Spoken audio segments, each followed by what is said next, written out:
What's your definition of greatness? I think the definition of greatness is to inspire the people next to you. My parents were great. You know, growing up, you know, they instilled in me the importance of imagination, of curiosity.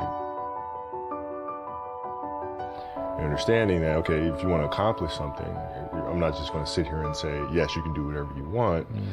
Yes, you can, but you have to also put in the work to get there.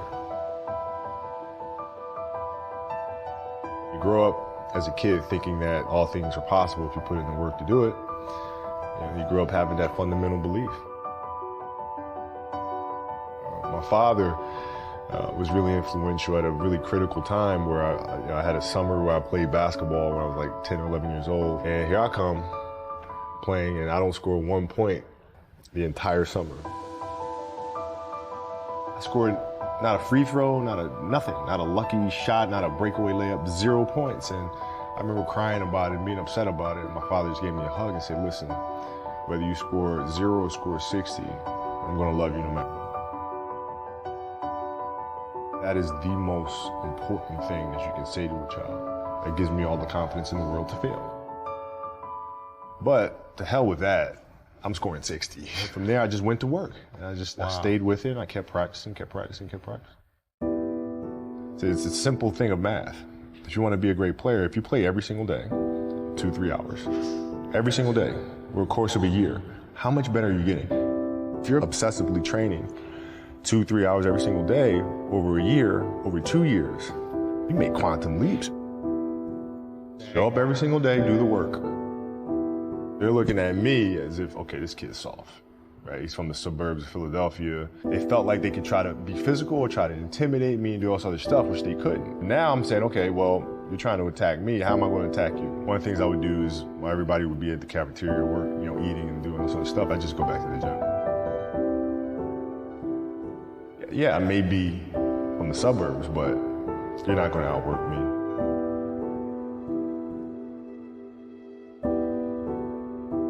Right, look at things at their smallest. Because a lot of times the game starts moving really fast. But if you train yourself to watch hours and hours of film, the game's not moving that fast anymore. I mean, it's an obsessiveness that comes along with it. You want things to be as perfect as they can be, understanding that nothing is ever perfect. But the challenge is try to get them as perfect as they can be. So how can we teach our children what it means to work hard? Well, you do it through training.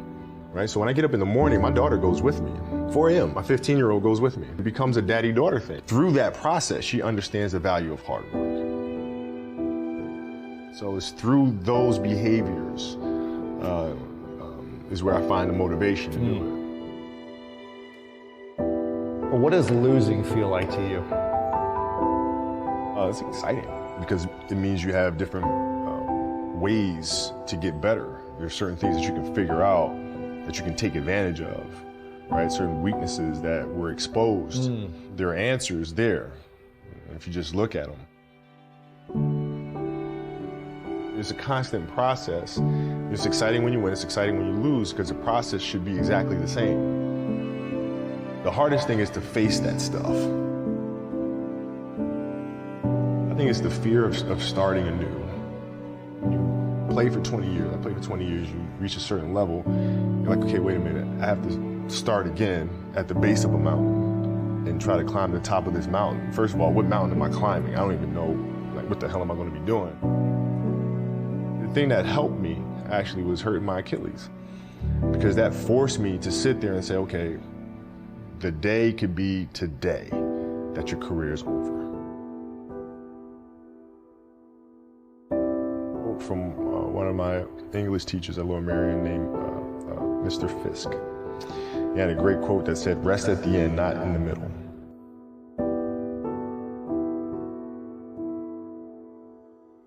That's something I always live by. I'm not going to rest, I'm going to keep on pushing now. There are a lot of answers that I don't have, even questions that I don't have. But I'm just going to keep going. I'm just going to keep going. And I'll figure these things out as you go, right? And you just continue to build that way. So I try to live by that all the time.